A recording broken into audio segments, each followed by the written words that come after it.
My mom said vacation was without me. A week later, they tried to drain my card. So I blocked. Ethan had been looking forward to the weekend like any other college student would. Some freedom from classes, a bit of rest from exams, and maybe a chance to catch up on work he had postponed for weeks. He lived alone in a small apartment not far from his university. Even though he wasn't wealthy, he had his part-time job at a local cafe, and he prided himself on managing his own money. It was his independence, and he liked it that way. That evening, Ethan had just settled on the couch with his laptop when his phone buzzed. A message from his younger sister Mia popped up. "Mom is talking about the trip again, you'll be jealous," Ethan smirked. A family vacation wasn't unusual. They went somewhere every summer, but Ethan always assumed he would go with them. Last year, he had gone to the mountains with his mom, dad, and Mia. They had laughed, eaten ice cream on the cliffside, and taken dozens of photos for Instagram. Those memories made him smile even now. Curious, he asked, "Trip again? Where this time?" Mia's reply came instantly. "Dubai? You're not coming, though."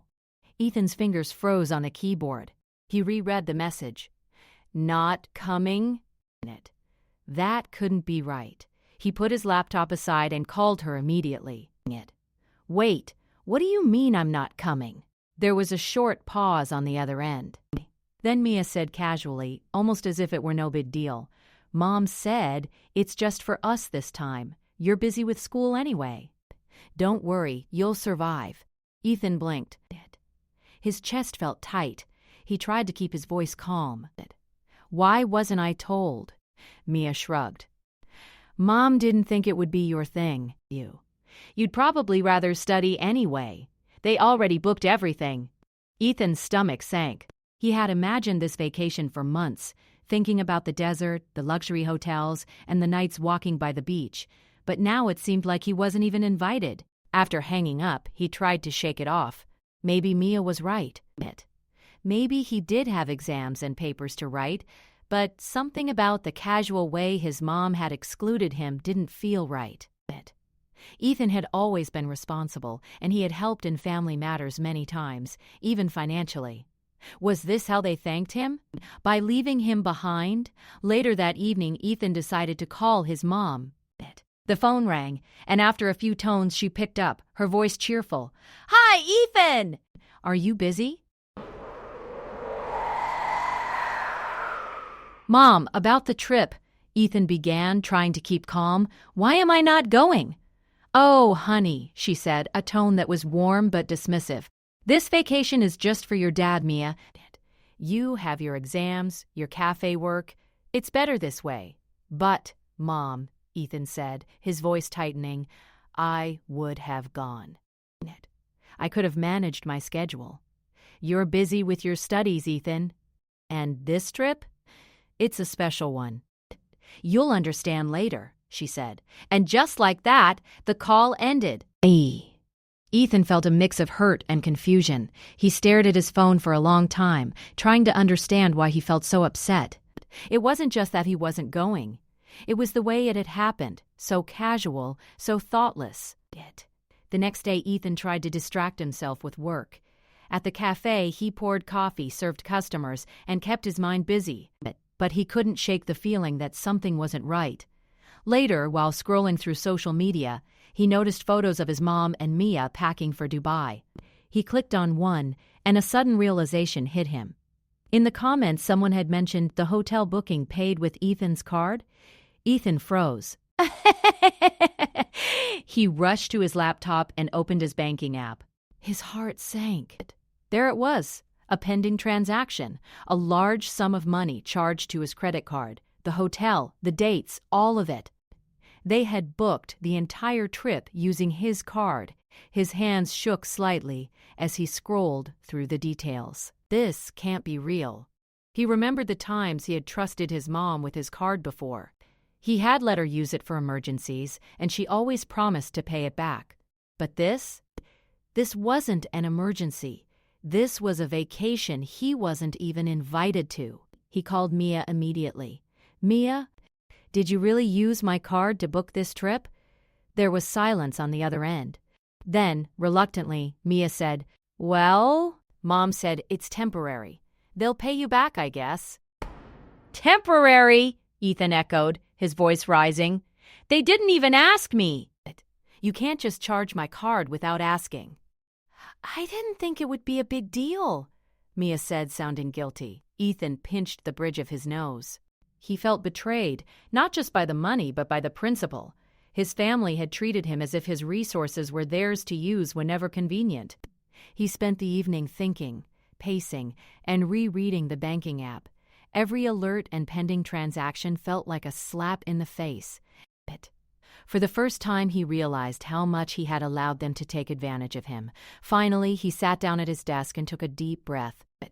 He couldn't change the fact that they were going to Dubai without him, but he could take control of what they were doing with his money. Ethan drafted a short, calm email to his bank, explaining that a large international transaction had been made on his card without his authorization. He requested the card to be temporarily frozen and the transaction to be reviewed. After sending the email, he felt a strange mixture of anxiety and relief. He didn't want to fight. He wanted boundaries.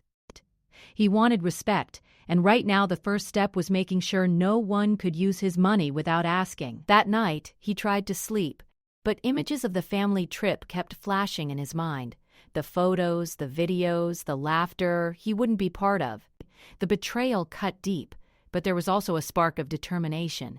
He wouldn't just be the victim of their carelessness or thoughtlessness. The next morning, Ethan saw notifications from the bank. His card had been frozen successfully, and the hotel transaction was flagged for review. He took a moment to feel a small victory. It wasn't a dramatic confrontation, but it was his first move toward protecting himself. Meanwhile, his phone buzzed constantly with family messages.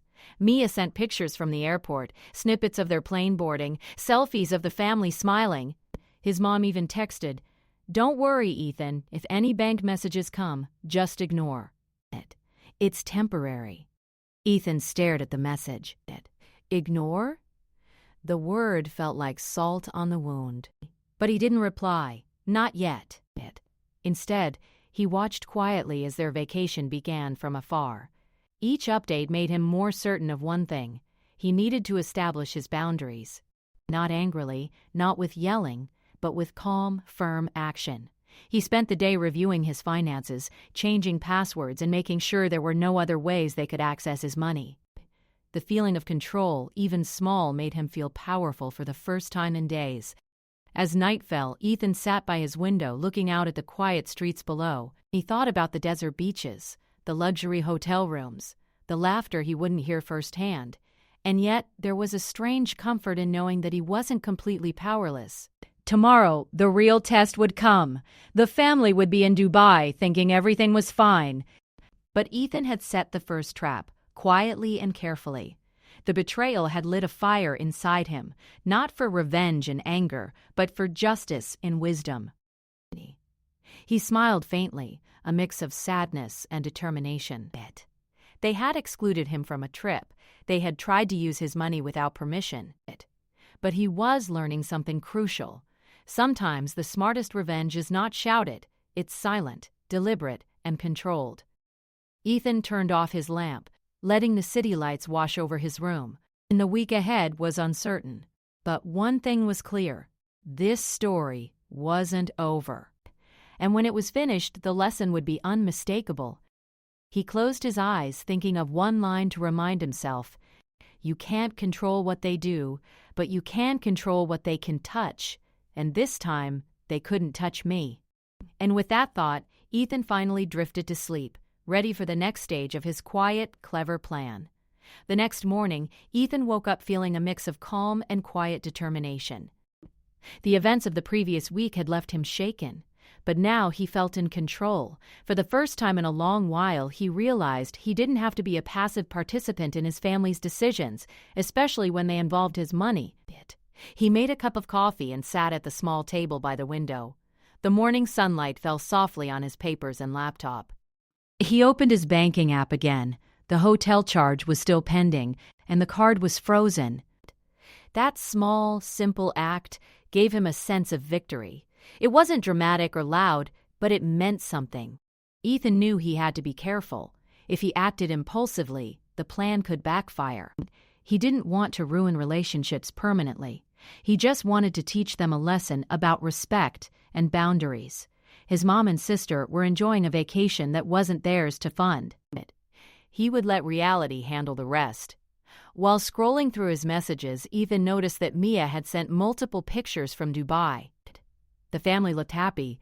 Beach selfies, photos of luxurious hotel lobbies, snapshots of dinner by the pool. Each message felt like a reminder of how little they had considered him. But instead of anger, Ethan felt a quiet patience. This was part of the process. Ethan decided to stay out of the conversation. He muted the family group chat. He wanted them to think everything was normal. They didn't need to know yet that the card was frozen. The suspense, he thought, would make the lesson more effective. By noon, Ethan was at his part-time job. He served coffee and sandwiches with his usual calm smile. In the back of his mind, he planned the next steps. The hotel booking was pending, and the bank had flagged the card. If his mom and sister tried to use it, they would face real consequences. But he would remain invisible, a silent observer. During a quiet moment, he pulled out a notebook and started writing. He detailed all past instances where the family had borrowed money from him, small loans, emergency expenses, and one-time favors that had never been repaid. The list was long. As he wrote, he realized that this wasn't just about the trip. It was about years of overlooked boundaries. He smiled faintly at his own reflection in the window. He had always been patient, always forgiving, and always trusting. But patience without limits, he now understood, could be taken advantage of. The lesson for his family needed to be clear, but subtle. That evening, Ethan checked the banking app again. The pending hotel transaction was still unresolved. The card freeze meant that the hotel would not receive the payment.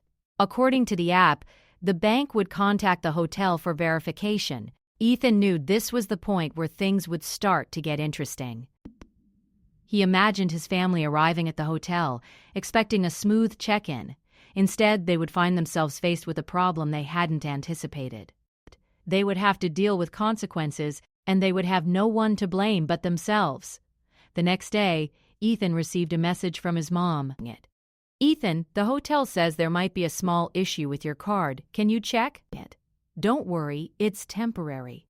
He read the message carefully. The word temporary made him smirk.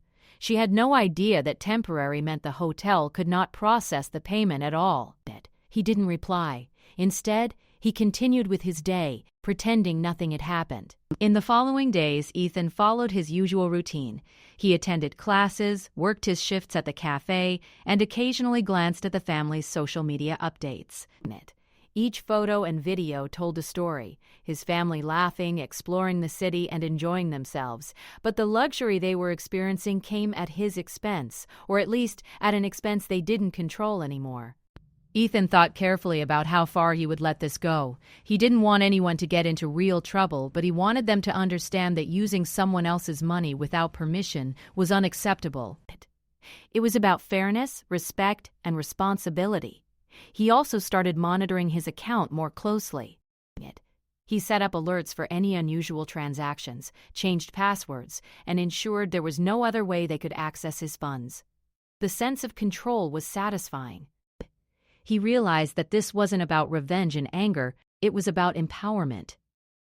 Midweek, Ethan received another message from Mia. "Mom says they might need to call you if there's a problem. Are you ignoring us?" He typed back a single calm line. "I'll respond if they actually need my help. Otherwise, enjoy your trip." That simple message was enough to make his point. He wasn't angry, he was firm. He was no longer a passive participant in their decisions. Later that evening, as he prepared dinner, Ethan reflected on the irony of the situation. They had excluded him from a vacation, thinking he wouldn't care. But their actions had given him the opportunity to take control in a way he hadn't considered before. Sometimes, he thought, life gives you lessons disguised as betrayal. The following day, Ethan checked his messages again. There was a flurry of texts and missed calls from his mom and sister. "Why is the hotel asking for payment directly at check-in? Is something wrong with the card? We're stuck. Can you fix this?" Ethan paused before responding. He wanted them to feel the reality of the situation, without him having to say much. He replied once calmly. You used my card without asking. The bank froze it until verification. I can't fix something that wasn't yours to begin with. The silence on the other end was telling. He imagined their frustration as they tried to deal with the hotel staff, the reception, and the unexpected bills. For the first time, his family had to face the consequences of their choices without him stepping in to save them. Over the next few days, the messages kept coming.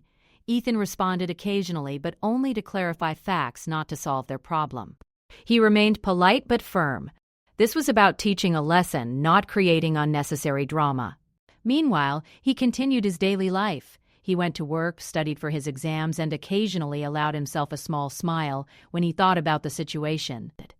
The luxury vacation they had imagined was turning into a series of challenges, and he had nothing to do with it. It was a quiet, controlled form of justice. One evening, he received a message from his mom that was unusually tense. Ethan, this is ridiculous. Please unblock the card or we'll have to cancel everything. Ethan took a deep breath. He considered replying angrily, but then decided against it. Instead, he typed, I won't unblock the card. You used it without permission. You'll have to handle the situation yourselves. I suggest you check the hotel's policy and sort it out. After sending the message, he set his phone aside and leaned back. There was a strange sense of satisfaction in knowing that he had established boundaries without raising his voice or losing his composure. He was no longer the person who let others use him as a safety net. Over the weekend, the family shared updates about the hotel situation on social media. Ethan saw posts about calls to the reception, staff explaining payment issues, and even photos of the family looking stressed despite being in a luxurious setting. He chuckled quietly. They had expected a carefree experience, but reality had caught up with them. Ethan reflected on the experience. He realized that he had grown in unexpected ways. He had learned the importance of standing firm, setting boundaries, and taking control of his own life. The trip had started as a source of hurt, but it had become an opportunity for personal empowerment. By the end of the week, Ethan knew that the lesson was not about revenge in the usual sense. It was about teaching respect. He didn't want to humiliate his family, but he wanted them to understand that their actions had consequences. He also began thinking about what he would do in the future. He would continue to manage his finances carefully, keep his personal boundaries clear, and avoid lending his trust too easily. This week had been a turning point, and he intended to carry the lessons forward. As he closed his laptop that Sunday evening, Ethan felt a quiet sense of anticipation.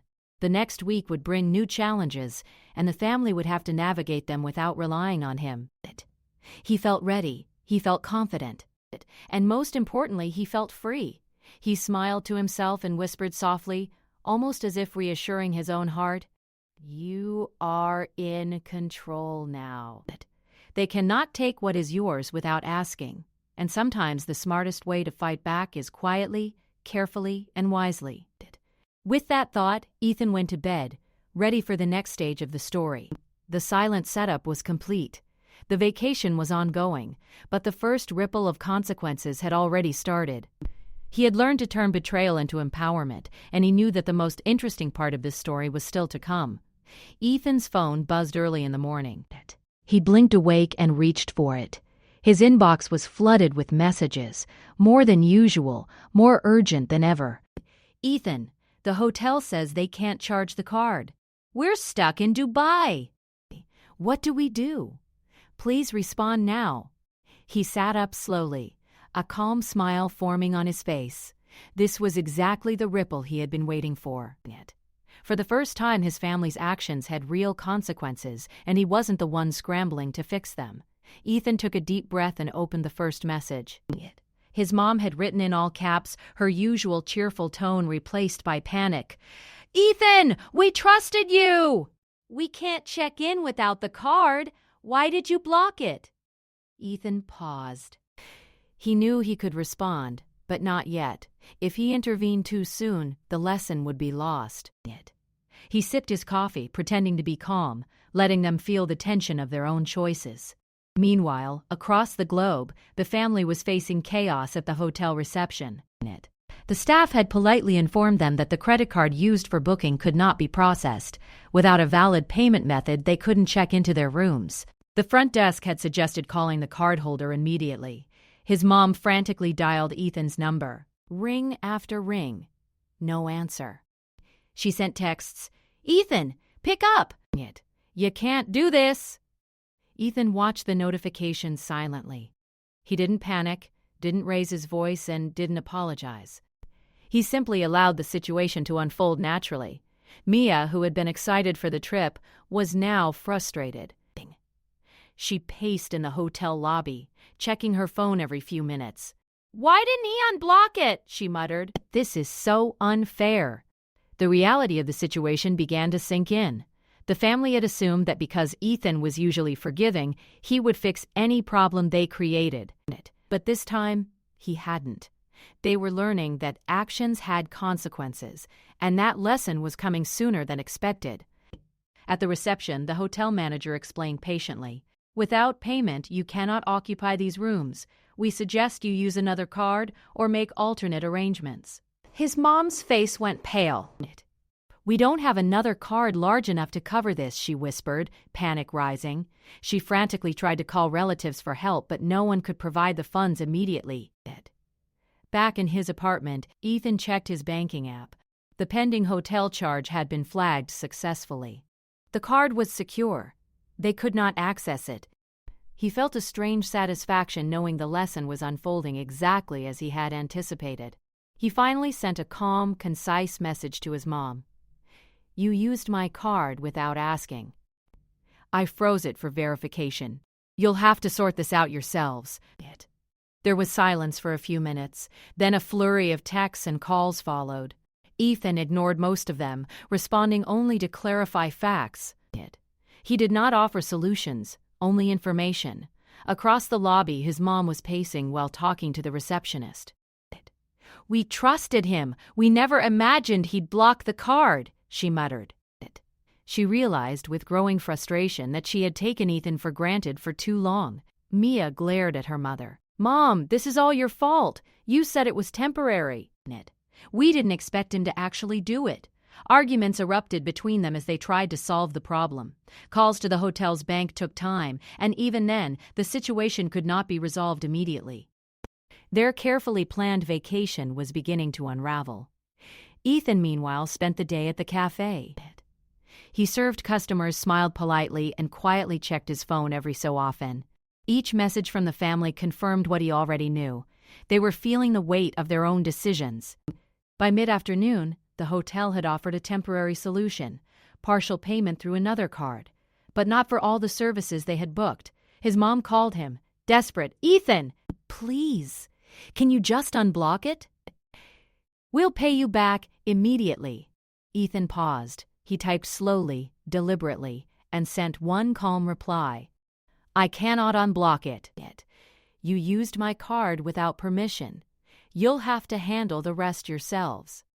I suggest checking with the hotel for alternatives." The silence on the other end was telling. They were forced to face the reality of their choice. No yelling, no confrontation, just consequences. By evening, the family managed to negotiate a partial solution with the hotel. They could stay, but many of the luxuries they had imagined were no longer available. Room upgrades were canceled, dinner reservations had to be postponed, and excursions were limited. Their perfect vacation had transformed into a series of compromises. Mia, sitting on the edge of the hotel bed, glared at her phone. "I can't believe he's doing this." "Why won't he just help?" Her mother sighed, exhausted. "Because he's teaching us a lesson, Mia. We've taken him for granted too long. We've learned it the hard way." Even with the partial solution, the tension lingered. The family had underestimated the power of boundaries, and Ethan had shown them, quietly and effectively, how important it was to respect other people's trust and money. Over the next few days, Ethan continued his routine at home. He studied, worked, and kept his finances secure. He occasionally checked social media to see updates from Dubai. Each post showed the family coping, adjusting, and dealing with unexpected complications. While they tried to enjoy their vacation, the stress was unavoidable. One evening, Ethan received a long text from his mom. "Ethan, we are so sorry. We never thought it would be this complicated. We realize now that we misused your trust. Can we discuss this when we return?" Ethan read the message and felt a wave of satisfaction. The lesson had been learned. It wasn't about anger, punishment, or confrontation. It was about showing them that trust and respect could not be taken for granted. He replied simply, "We will talk when you're back. For now, focus on resolving the rest of the trip responsibly." The rest of the vacation passed with smaller issues: missed excursions, budget adjustments, and careful spending. But the family slowly began to understand the consequences of their choices. They had assumed that Ethan would always bail them out, but this time he had remained firm. By the time they returned home, the mood was subdued. The hotel charges had been partially settled, but the family had learned a valuable lesson about boundaries and respect. Ethan greeted them calmly, as if nothing unusual had happened, but his mind was clear. The dynamics had changed. His mom approached him, a mixture of apology and respect in her eyes. "Ethan, we shouldn't have used your card without asking." "I'm sorry." Ethan nodded, keeping his tone neutral but firm. "I hope you understand that this isn't about money only. It's about respect. Trust is earned, not assumed." Mia, still slightly embarrassed, said quietly, "I get it now. We can't take you for granted." Ethan felt a quiet satisfaction. The family's panic had been uncomfortable for them, but it had been necessary. He didn't enjoy their stress, but he valued the lesson they had learned.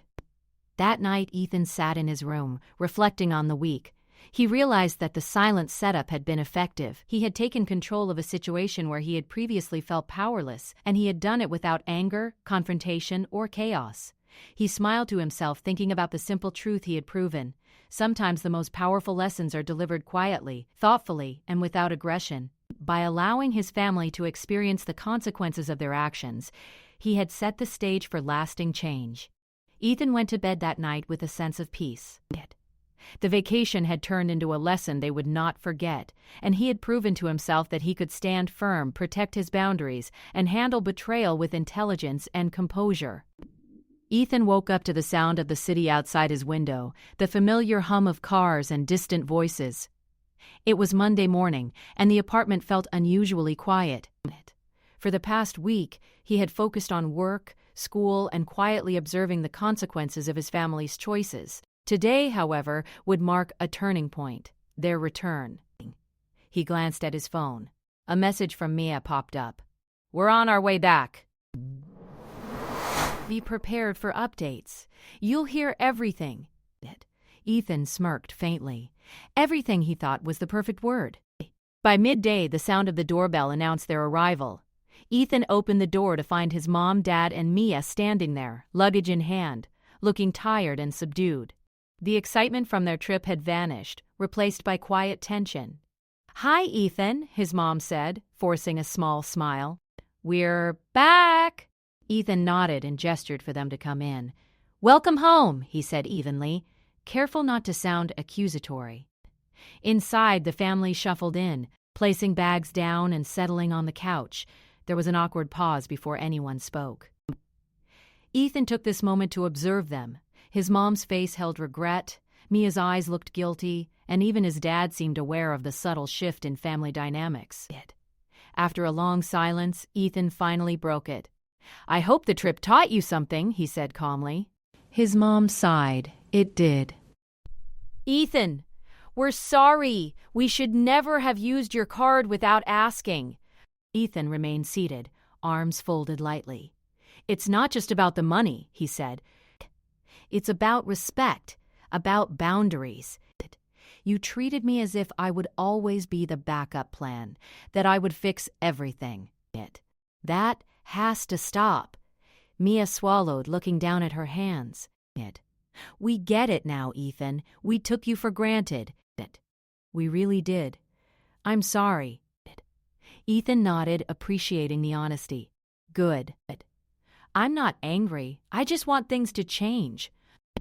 His mom shifted uncomfortably. "So, what happens now?" He leaned forward slightly, speaking with calm authority. From now on, no one can use my money without my permission. No borrowing, no shared accounts without discussion, no last-minute requests expecting me to cover costs. Everything has to be clear. There was a quiet moment as the words sank in. His mom finally said, "We understand. That seems fair." Ethan continued, "I want us to have trust again, but it has to be mutual. You respect my boundaries, and I'll respect yours. That's how we move forward." Emmy asked. Mia nodded. "Agreed. I promise." His dad, who had been silent until now, added, "Ethan, I didn't realize how much we had relied on you without thinking. I see it now. We'll respect your decisions." Ethan felt a sense of relief. The tension that had hung over the past week was beginning to dissipate. The lesson had been learned, but the family still needed to process it fully. Later, they sat together for dinner. The conversation was cautious but sincere. His mom shared stories from the trip, carefully avoiding the money issue at first, then acknowledging the challenges they had faced. "We learned a lot," she said. "We thought we could handle everything, but it wasn't as simple as we imagined." Ethan listened quietly, occasionally asking questions. He didn't want to dominate the conversation, only observe and guide. The subtle shift in family dynamics was already clear. His parents and sister now recognized his independence and responsibility. After dinner, Ethan retreated to his room to review his finances once more. The card was secure, all pending transactions had been resolved, and no unexpected charges had appeared. He felt confident in his ability to maintain control without hostility or confrontation. The sense of empowerment was satisfying. The next morning, Ethan's mom approached him privately. "Ethan, I want to make sure we don't repeat what happened. How can we rebuild trust?" Ethan smiled softly. "Start by asking before using anything of mine. Treat my resources like you would want someone to treat yours. And remember, respecting boundaries is part of trust. That's all it takes." She nodded. "We can do that." Ethan felt the weight of the past week lift. The vacation, which had started as a betrayal and an emotional blow, had become a turning point. His family had learned the consequences of assuming he would always cover for them, and he had proven to himself that he could stand firm without anger. Over the next few days, life returned to normal. His family and he re-established routines, but the balance had changed. Conversations were more respectful, requests were discussed in advance, and Ethan's boundaries were acknowledged. He noticed small gestures, his mom asking before using his tools, Mia checking if he could help with plans before assuming he would, even his dad making an effort to discuss shared expenses. One afternoon, Ethan decided to take a small solo trip for himself, a quiet retreat to the countryside. He packed lightly, feeling a sense of freedom and independence that he had never fully appreciated before. At the train station, he thought about the past week, the betrayal, the silent setup, the panic his family experienced, and finally, the confrontation and resolution. It had all taught him valuable lessons. He realized that standing firm, protecting boundaries, and letting consequences do the work was more effective than anger or confrontation. Ethan smiled as the train pulled away. He looked forward to his journey, not just for the destination, but for the reminder that he could control his life, his money, and his decisions. He didn't need to feel guilty for protecting himself. Back at home, his family settled into a new routine, more thoughtful and aware of Ethan's independence. They reflected privately on their mistakes and planned future trips and expenses with transparency. The lesson had been learned, and trust was slowly rebuilt, not by ignoring the past, but by addressing it and establishing clear boundaries. Ethan's vacation, though simple and quiet, symbolized his freedom. He walked along the trails, breathed in the fresh air, and felt content knowing that the past week's events had not only reshaped his family's understanding, but also strengthened his own confidence. By the time he returned home, he found a note from his mom. "Thank you for teaching us the importance of respect. We understand now. Welcome home." Ethan folded the note with a small smile. It was more than an apology. It was acknowledgement. A silent agreement that things would be different from now on. Sitting in his room that evening, he reflected on the week's journey.